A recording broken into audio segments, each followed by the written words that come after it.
temos meditado sobre a Reforma Protestante. Essa vai ser a terceira reflexão. A primeira foi: eis que surge a igreja. Falamos do nascimento da igreja, Atos dos Apóstolos, caminhamos no fortalecimento da igreja, entendemos a missão da igreja, fazer discípulos entre as nações. Vimos a igreja nascendo em Jerusalém, Judeia, Samaria, e estendendo com as viagens missionárias aos confins da terra. Depois, nós só mencionamos o tempo da perseguição da igreja por Império Romano, e por judeus primeiro, mas sobretudo depois por Império Romano, mas depois a coligação do Império Romano com a igreja. E aí nós meditamos num tema da luz às trevas, quando a igreja vai abandonar as Escrituras, e quando nós deixamos de ter na nossa vida a luz da palavra de Deus, nós andamos na escuridão, e quando andamos na escuridão nós nos perdemos, e outras coisas, outros princípios, outros valores vão entrando na nossa vida, vão entrando na vida, na história da igreja. Entrou muitas corrupções, porque não havia a luz da palavra de Deus, e a igreja então foi aprovando seus dogmas, foi aprovando as suas leis pessoais, dentro do seu interesse comum, né? Dentro do interesse do Império Romano, algumas decisões, e a igreja caminhou então a passos largos para a corrupção. A Reforma Protestante é um chamado de volta à Bíblia. A intenção de Martim Lutero, principal reformador, é trazer a igreja para observar nas Escrituras as suas ações, as suas decisões, seus dogmas, suas leis, seus ensinos, e reformar aquilo que está ruim, consertar o erro, entender, né, à luz da Escritura, o que é de fato querer e vontade de Deus, e o que estava sendo querer e vontade da igreja, do homem. Então hoje nós vamos falar sobre os pilares da reforma. São 5 pontos, né? As solas que a gente fala, né? Aquilo que a igreja deve seguir, e somente seguir por causa da Escritura. São pilares que combatem algumas ações da igreja na área da corrupção, chamando a igreja para rever.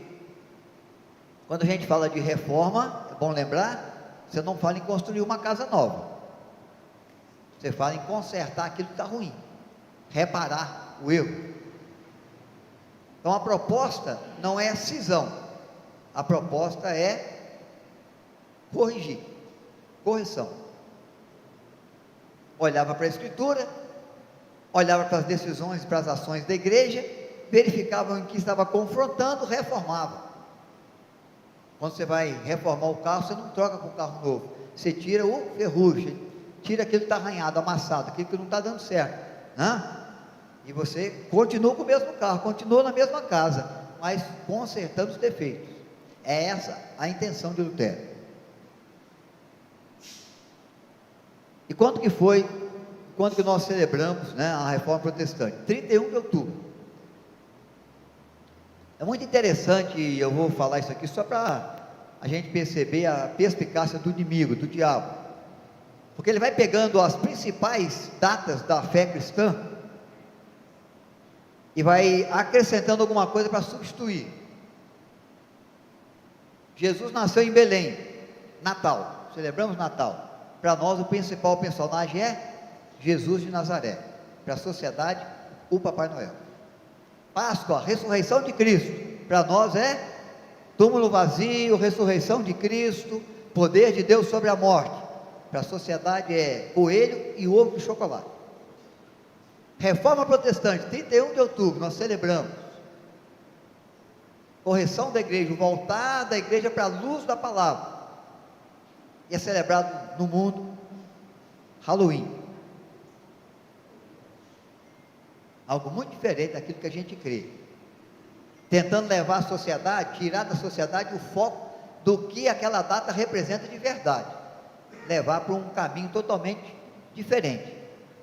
É a artimanha do inimigo, né, para torcer, para tirar possibilidade de maior conhecimento, de maior reflexão sobre o que aquela data representa na história da humanidade. Mas é só um lembrete, tá? 31 de outubro o monge agostiniano Martim Lutero fixou na porta da igreja onde ele era clero, a abadia de Wittenberg, na Alemanha, as 95 teses. O que é 95 teses? Um tratado, 95 posições contra as indulgências. O que eram as indulgências? As indulgências é algo estabelecido pela igreja como dogma, onde você podia comprar o perdão por alguns tostões. Você confessava os seus pecados, o seu confessor, o clero que te ouvia no confessionário, ia determinar quanto você tem que pagar para receber uma bula papal, um documento assinado pelo Papa, que te dava perdão oferecido pela igreja. Você poderia comprar essa bula papal, colocar no bolso, no paletó, né? E se alguém argumentasse com você sobre a sua ação pecaminosa, você podia dizer: eu já estou perdoado pela igreja, porque você comprou da igreja o perdão, você alcançou perdão pelo seu valor financeiro, pelo recurso da sua carteira, da sua conta bancária. A igreja está oferecendo para você possibilidade de alcançar perdão, quando você abre a carteira, ou abre o cofre, ou abre a conta bancária. Guarda isso, nós vamos ver depois o que a Bíblia fala sobre isso, se é possível. Então, Martim Lutero, no dia 31 de outubro de 1517, vai fixar lá as 95 teses, pregando contra a igreja, chamando a igreja de volta, falando que isso é errado, que isso não é bíblico. Oferecia esse perdão não só para você, mas para antepassado seu, que supostamente estaria no purgatório, sofrendo os aguilhões da morte, mas que em razão da sua generosidade, você confessaria os pecados dele, que já morreu, ou dela. A igreja estabeleceria o valor do perdão, você pagaria pelo perdão do seu antepassado que já morreu, para que ele pudesse sair do purgatório e ir para o seio de Abraão. É uma outra doutrina que a igreja havia estabelecido, que foge ao princípio da Escritura. Então você não comprava só o seu perdão, você comprava o perdão do seu pai, do seu avô, do seu irmão, do antepassado querido seu, que por algum motivo estava lá, por decreto da igreja, no purgatório. Nós alcançamos perdão por nós mesmos, é o que a igreja proclamava. É possível você alcançar o perdão abrindo a sua carteira. Por que foi em 31 de outubro? Porque 1º de novembro é celebrado pela Igreja Católica Apostólica Romana o dia de Todos os Santos. Há muitos santos que a igreja foi estabelecendo e até hoje estabelece. Houve agora a beatificação recentemente de mais alguns santos da igreja, acho que 18, estava vendo lá, acho que 18 novos santos, o Papa Francisco estabeleceu como novos santos na vida da igreja. E aí, quando se estabelece o santo, se estabelece então um grupo de beatos, pessoas que entendem que este santo vai interceder por ele em alguma petição. Se tem o santo, tem aquele que é o grupo de beato daquele santo, e a igreja estabeleceu, e alguns acreditam, tem um santo do caminhoneiro, tem um santo do operário, tem um santo para cada função, um santo para cada pessoa. Então, o que acontece? Para cada dia, tem o dia do santo, cada dia do ano, e aí a pessoa que é devota desse santo, vai lá, agradecer as bênçãos, ou clamar por outras bênçãos. Só que há um dia, que é o dia de Todos os Santos. O que isso faz? Atrai todo mundo à igreja, porque é a celebração de todos os santos que a igreja estabeleceu, que a igreja beatificou. A igreja vai estar cheia. As portas do templo eram murais de anúncio para a cidade. Tudo que o rei queria proclamar como decreto, como lei, como aquilo que ele está estabelecendo, vai para a porta da igreja. Tudo que a igreja quer declarar, com o pensamento dela, vai para a porta da igreja. É o mural de aviso, é o jornal da cidade. as portas das igrejas. Então a pessoa ia na igreja, parava nas portas para receber as notícias, para ficar atualizado quanto às leis. Lutero foi 31 de outubro, amanhã a igreja está cheia, vem muita gente, fique só as 95 teses. O povo foi chegando e foi lendo aquele negócio lá, certo? E aí começou o movimento da Reforma Protestante, 31 de outubro de 1517, um chamado de volta às Escrituras. Quero ler o texto de Romanos, porque Romanos chamou muito a atenção de Lutero, com respeito àquilo que a igreja falava, porque a igreja estava dando para o homem a possibilidade de alcançar perdão. A igreja estava proclamando a possibilidade dela conceder salvação. Olha, mas a salvação não pertence a Deus? Será que Deus deu mesmo à igreja a possibilidade de salvar o perdido? Pois ela dizia que se ela batizasse, estendesse a mão, a pessoa estava salva, um lugar seguro no paraíso, uma mansão celestial na Nova Jerusalém.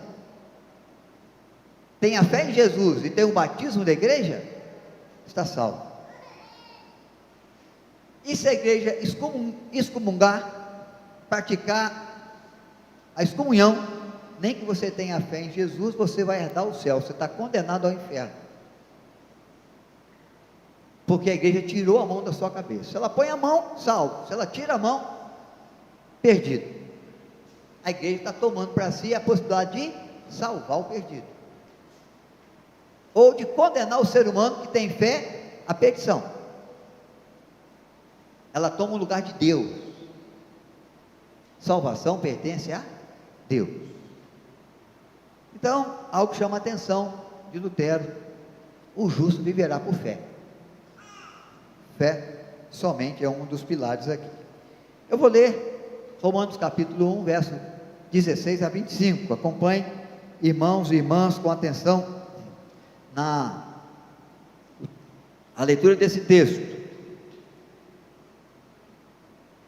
16: Pois não me envergonho do Evangelho, porque é o poder de Deus para a salvação de todo o que crê, primeiro do judeu e também do grego, visto que a justiça de Deus se revela no Evangelho de fé em fé, como está escrito: o justo viverá por fé. 18: A ira de Deus se revela no céu contra toda impiedade e perversão dos homens que detêm a verdade pela injustiça, porquanto o que de Deus não se pode conhecer é manifesto entre eles, porque Deus se manifestou. Porque os atributos invisíveis de Deus, assim o seu eterno poder, como também a sua própria divindade, claramente se reconhecem, desde o princípio do mundo, sendo percebidos por meio das coisas que foram criadas. Tais homens são por isso indesculpáveis, porquanto, tendo conhecimento de Deus, não o glorificam como Deus, nem lhe deram graças, antes se tornaram nulos em seus próprios raciocínios, obscurecendo-lhes o coração insensato, enquanto-se por sábios, tornaram-se loucos, e mudaram a glória do Deus incorruptível, em semelhança da imagem do homem corruptível, bem como de aves, quadrúpedes e répteis. Por isso, Deus entregou tais homens à imundície, pelas concupiscências do seu próprio coração, para desonrar o seu corpo entre si, pois eles mudaram a verdade de Deus em mentira, adorando e servindo a criatura em lugar do Criador, o qual é bendito eternamente. Amém. Que Deus acrescente graça ao nosso coração nessa reflexão que fazemos da sua bendita palavra. Então, já fiz aqui um pequeno histórico, você já entendeu um pouco da corrupção. Tinha muito mais do que isso, mas eu mencionei aqui algumas principais. E agora eu quero verificar com vocês, então, o que a Reforma Protestante vai proclamar. Qual é o interesse de Lutero? De mais tarde, João Calvino, de John Knox, o pai do presbiterianismo. O que é que esses reformadores, homens e mulheres, estão estabelecendo como princípio cristão fundamentado na Escritura? Porque para cada um desses pilares há o combate de algum erro da igreja, alguma corrupção que a igreja vivia. Primeira coisa, somente a Escritura é palavra de Deus. Por que a reforma precisa fortalecer essa verdade? Porque ficou estabelecido de que a igreja, os fiéis comuns do tempo, não são capazes de interpretar bem as Escrituras. Por isso, só o clero pode ler a Escritura, só ele tem as Escrituras nas mãos. Em 1229, tirou-se do povo da igreja, dos membros da igreja, a Escritura. Eles não podem ter acesso, eles não podem ler, não interpretam bem. Só nós que estudamos, interpretamos.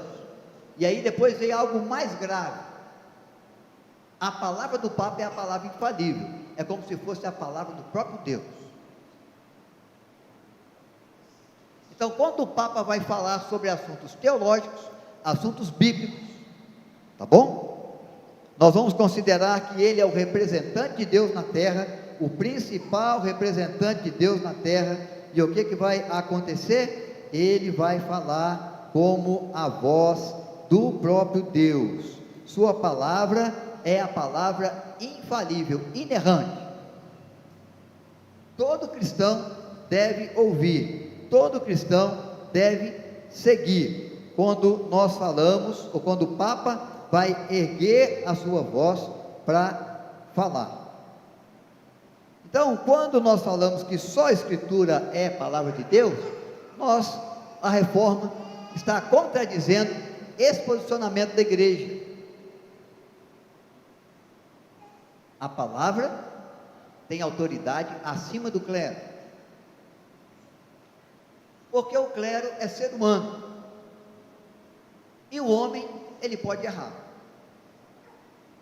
O homem é passivo de erro, de corrupção.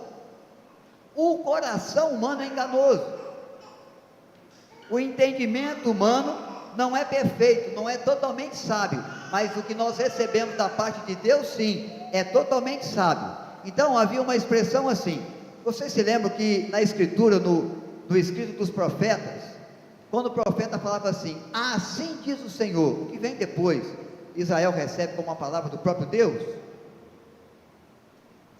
No tempo da igreja, do clero católico, quando o Papa falasse assim, ex cátedra, o que ele falar a partir dali, é como se fosse Deus falando. Então a igreja estabelecia os dogmas, os princípios que ele queria, e aí o Papa ia proclamar, e antes de proclamar esses princípios, ele usava essa expressão, ex cátedra. A partir dali, palavra infalível. Então o que a reforma faz? Vai dizer, palavra infalível? Só a Bíblia Sagrada. Se um clero disser algo que a Bíblia não diz, fica com a Bíblia. Se um concílio da igreja, um conselho, um sínodo, um presbitério, um supremo concílio, se a liderança da igreja reunida decidir alguma coisa em conformidade com a Escritura, nós seguimos. Se elas decidem alguma coisa contrária às Escrituras, nós ficamos com as Escrituras. Paulo louvou os bereanos, porque eles observavam na Escritura se era assim mesmo, quando ele proclamava-lhes o Evangelho, a boa nova de salvação. Bom, é o apóstolo Paulo, o grande apóstolo de Deus aos gentios, e ele está dizendo que é assim que a igreja tem que fazer, observar das Escrituras, se aquilo que está sendo dito é verdade. Se não for verdade, eu fico com as Escrituras. Mas a igreja estava sendo conduzida pelo dogma, pela palavra do clero, que está sendo estabelecida como infalível, uma verdade suprema, acima até das Escrituras. O que os reformadores fazem?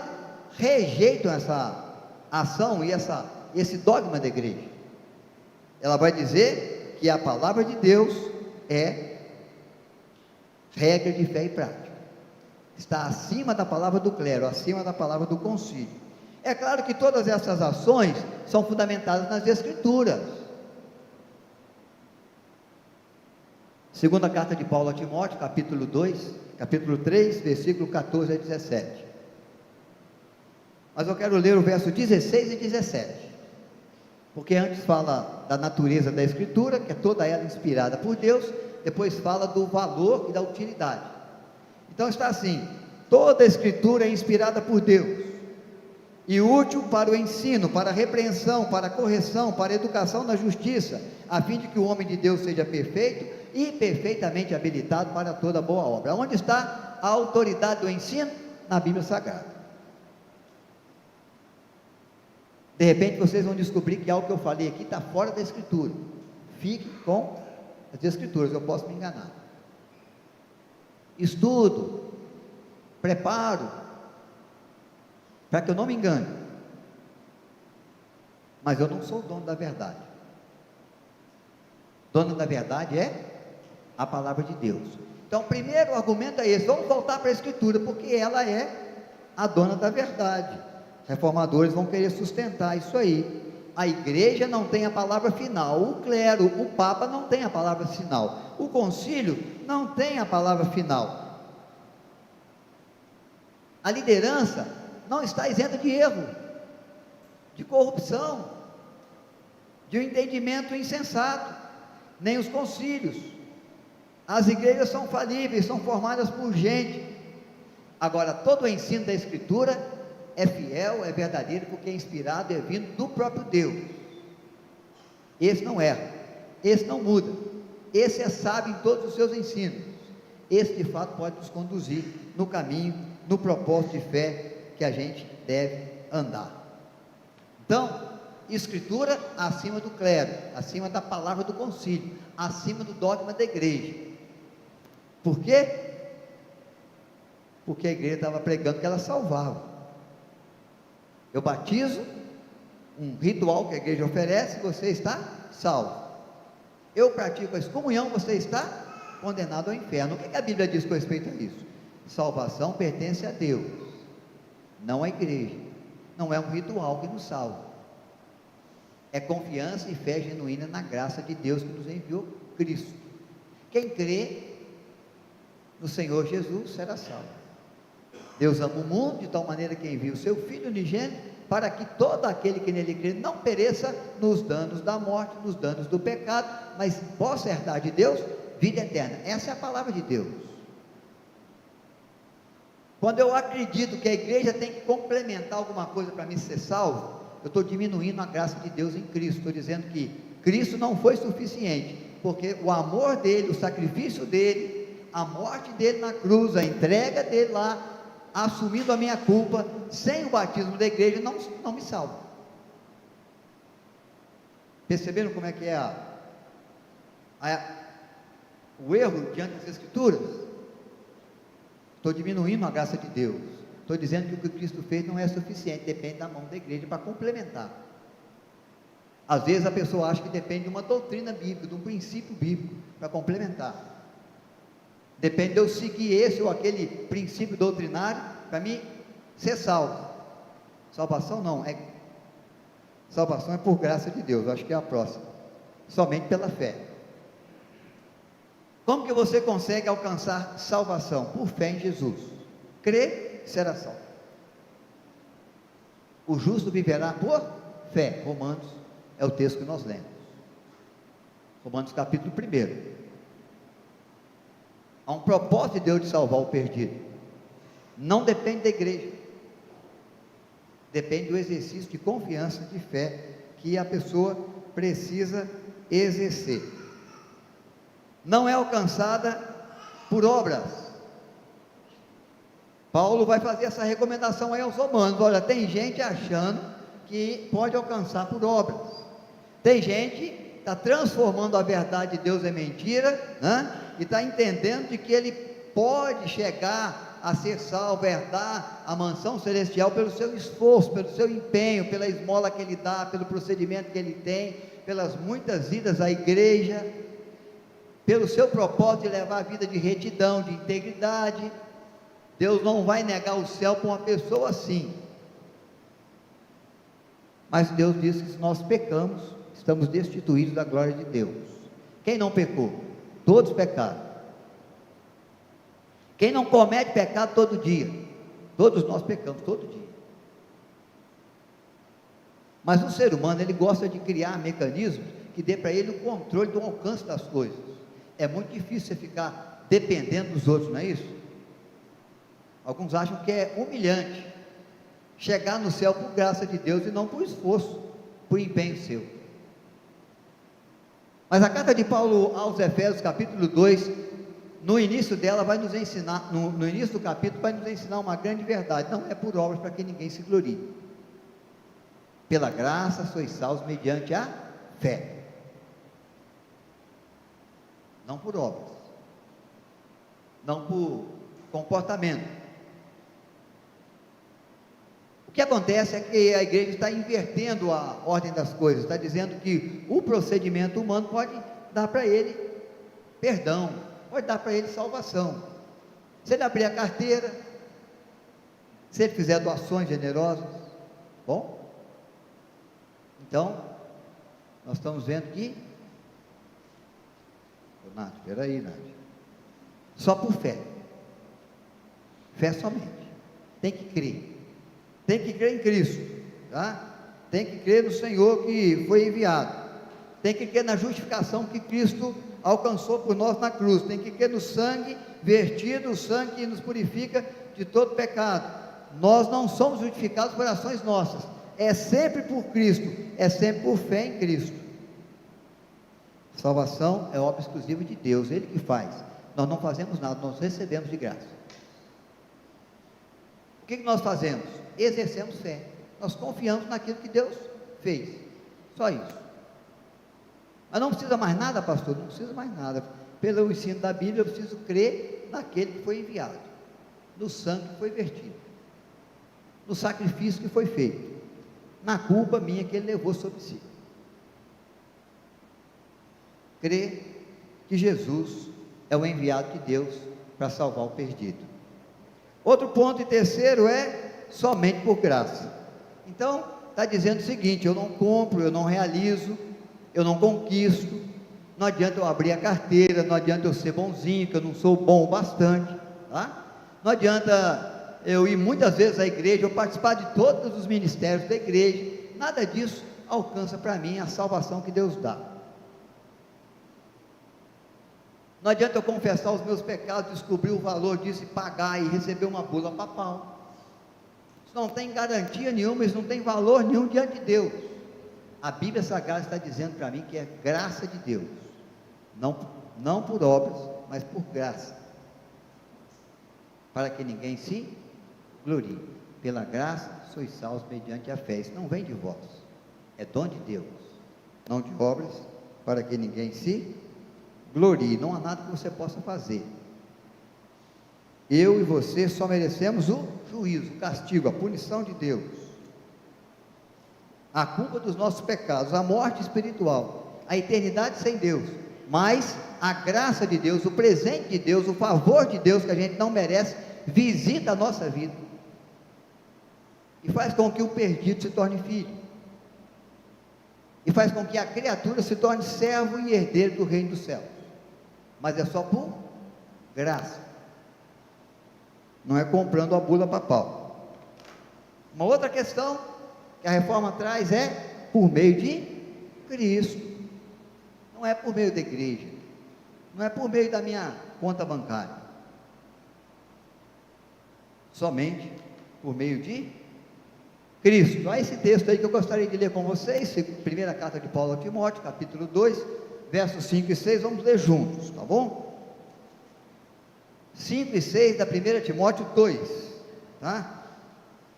A Nath vai ajudar aí para nós, ela vai colocar esse texto, vamos ler juntos? Porquanto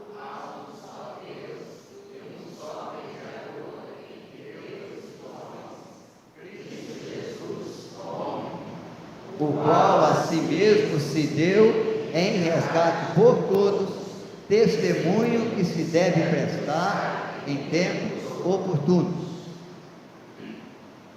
Um só Deus, um só Senhor, um só Salvador, um só mediador entre Deus e os homens. Eu tentei descobrir, não encontrei. Quantos santos beatificados existem na história da Igreja Católica Apostólica Romana? Não sei, não consegui descobrir. Hoje, tá? mas são muitos. E a proposta de estabelecê-los é para que eles sejam o quê? Intermediadores. Eles coloquem a sua vida diante da presença de Deus. Você intercede aos santos, ele comunica ao Senhor a sua prece, a sua vida, o seu pedido, a sua luta, o seu sonho, o seu projeto. A Bíblia está dizendo que só há um mediador, mas suficiente, que é Cristo. Cristo é o único e suficiente mediador. Então, quando Lutero, quando John Knox, quando Calvino olhava para o princípio da igreja e vinha trazendo a igreja de volta para a Escritura, falava assim: olha, vamos observar a questão da intercessão aos santos, está fora do princípio da fé. Em nenhum momento a Escritura vai me dizer para eu interceder diante de um santo. Por mais dedicado ou dedicada, por mais brilhante história que esse homem, que essa mulher tenha tido no seu exercício de fé, ela não pode ser mediadora, ele não pode ser mediador, ele tem que ser, isso nós temos que fazer por meio de Cristo. Tanto ele quanto eu só chega na presença de Deus por meio de um caminho verdadeiro. Ninguém vem ao Pai senão por mim. Não é à toa que nós terminamos as nossas preces em o nome de Jesus. Por que todo mundo quando ora fala em nome de Jesus, amém? Porque Jesus é o meio da gente chegar a Deus. Não é porque é praxe da igreja, é porque é bíblico. Minha prece pode ser dirigida diretamente ao Pai, não em meu nome, não em nome do pastor, nem em nome da Igreja Presbiteriana do Brasil, nem no nome de alguma pessoa que você conhece que era muito cristã, muito dedicada na sua vida de serviço ao Rei. Somente Jesus. Por quê? Só Ele pagou o preço do seu pecado, só Ele deu a sua vida por você, só Ele assumiu a sua culpa na cruz, só Ele se tornou o caminho da verdade que leva à presença de Deus, nenhum outro, ninguém mais. Você vê Romanos, no texto primeiro que nós lemos, dizendo até que existiam algumas pessoas que tinham transformado até Deus, nas imagens de animais.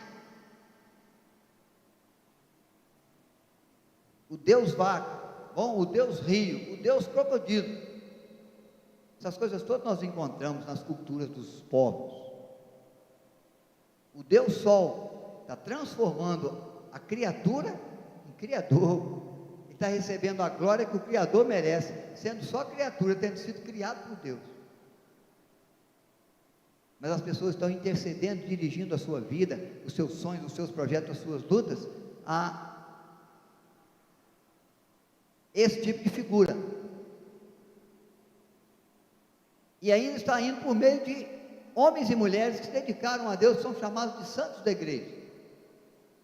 Ser chamado de santos da igreja não tem problema. Todos nós que cremos em Jesus somos considerados por Deus santos no mundo, mas não para ocupar o lugar de mediação, não para representar a prece de alguém diante de Deus. Isso aí é exclusivo de Cristo. Por isso nós oramos e sempre oramos no nome de Jesus, porque nós cremos nessa grande verdade que a Escritura nos revela aqui. Ele é o único, mas Ele é suficiente. Então, não adianta a intercessão pelo santo. No outro dia, 1º de novembro de 1517, a igreja ia ser procurada por muitos devotos que queriam interceder ou agradecer pelas bênçãos dos santos na sua vida. Ações de Deus que estão sendo imputadas, nos méritos aos santos, que não merecem mérito algum, porque não têm capacidade nenhuma de interceder por nós.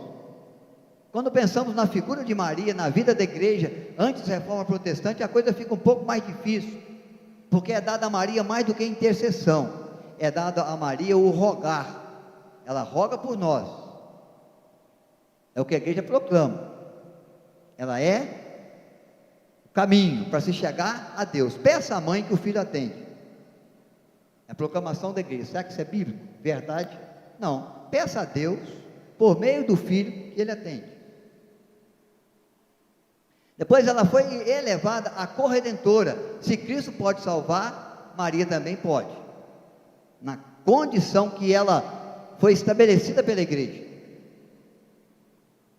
Hoje existe o culto mariano, o culto se presta a Deus, está sendo colocado na figura como a quarta pessoa da Trindade, como parte de uma divindade. Tudo isso conforme a Escritura não dá, não é verdadeiro. Maria mesmo faz o cântico mariano, dizendo que ela está grata a Deus por ser bendita entre as mulheres, por saber que ela vai ser lembrada, porque ela é a mãe do Salvador, mas a mãe do seu Salvador pessoal, meu Salvador também, diz ela no cântico. Ela está reconhecendo sua condição de pecadora, de necessidade de receber a graça de Deus por meio do Filho Jesus, para que ela pudesse herdar os céus, na mediação de Cristo. Então, somente Cristo, só em Cristo, só por meio de Cristo, a intercessão, e glória somente a Deus, é o quinto pilar, porque havia muito propósito de glória aos homens, propósito de glória à instituição chamada igreja, propósito de glória, como se fosse merecedor de honra ou de glória, né? Os santos da igreja, a figura de Maria no culto mariano, a mãe do Salvador. Então há muitos textos bíblicos que mostram que Deus não divide a sua glória com ninguém. Nós cantamos alguns louvores, e nesses louvores, nesses cânticos, quase todos eles, nós declaramos aqui honra e glória ao Senhor, ao Deus que merece toda a honra, toda a glória, todo louvor, todo culto que possa partir do nosso coração humano, mas somente Deus é merecedor de glória, de honra, de louvor, só Ele é merecedor de culto, e essa era uma verdade que a igreja estava esquecendo, estava querendo para si, estava pedindo para o clero, na reverência, na honra, na glória que era dada ao clero da igreja, da qual só o Senhor merece,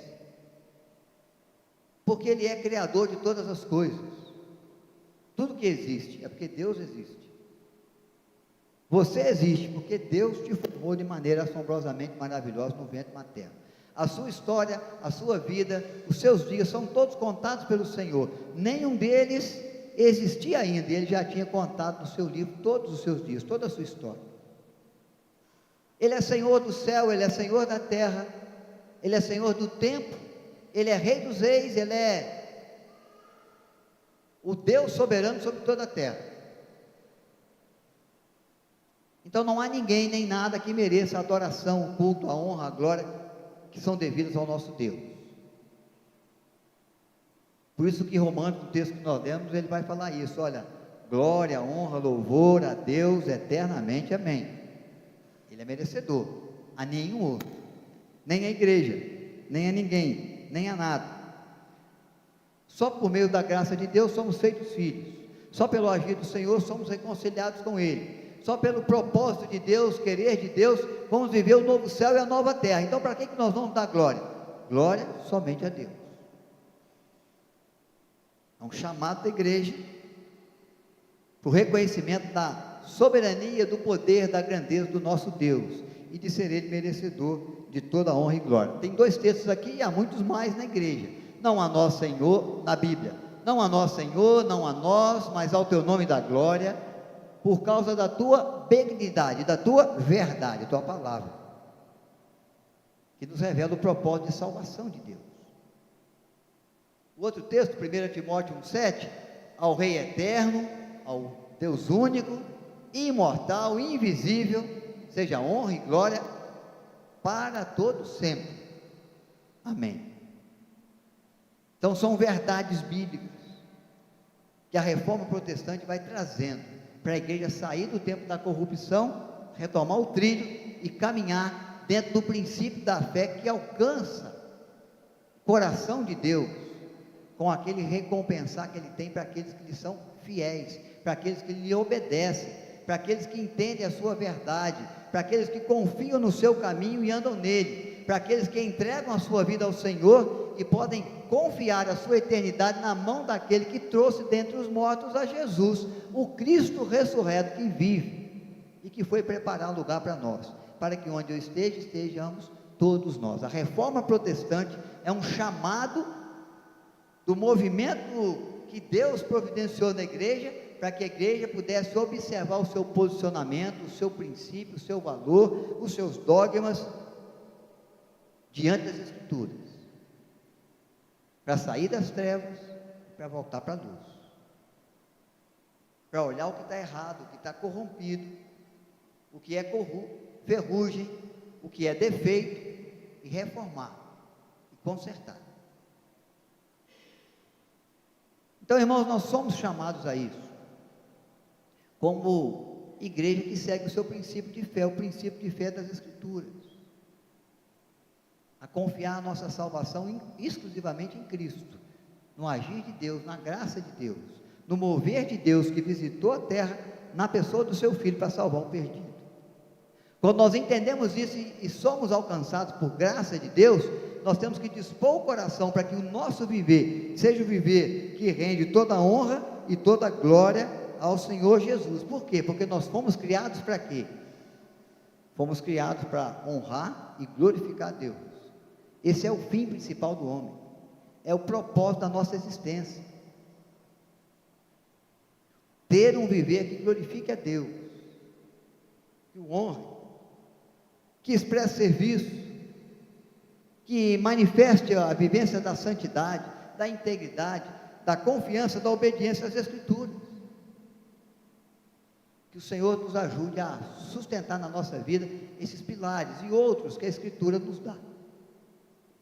Que o Senhor nos lembre dessas verdades, para a gente não caminhar na corrupção, para a gente não andar dentro do princípio do homem, ou da igreja, ou do clero da igreja, ou do dogma de um concílio, de um conselho, mas observar sempre na Escritura se é assim mesmo. Por isso que quando nós nos tornamos membros da igreja, nós expressamos o nosso desejo de servir a Deus, o nosso propósito de amor ao Senhor, de reconhecimento de Cristo como Salvador pessoal nosso, e nós expressamos também o nosso propósito de honrar, de obedecer às autoridades da Bíblia, com uma ressalva muito preciosa, desde que essas estejam agindo em conformidade com as Escrituras, porque o homem pode se enganar, mas as Escrituras não. Que tenhamos a Bíblia como a nossa regra de fé e prática, coloquemos diante dela os nossos princípios, os nossos valores, as nossas decisões, as nossas escolhas. Vamos passar pela luz da Escritura, para ver se a gente vai seguir assim, ou se nós vamos fazer diferente, dentro daquilo que ela nos orienta. Você pode conversar com o conselho, você pode conversar com o presbítero, você deve obediência e honra às autoridades da igreja, mas sempre observando se elas estão sendo obedientes à palavra, porque a palavra está acima de qualquer um de nós, de qualquer concílio, de qualquer instituição religiosa. É a certeza de que há princípios os quais a igreja deve preservar, para não cair na idade das trevas, no caminho da escuridão.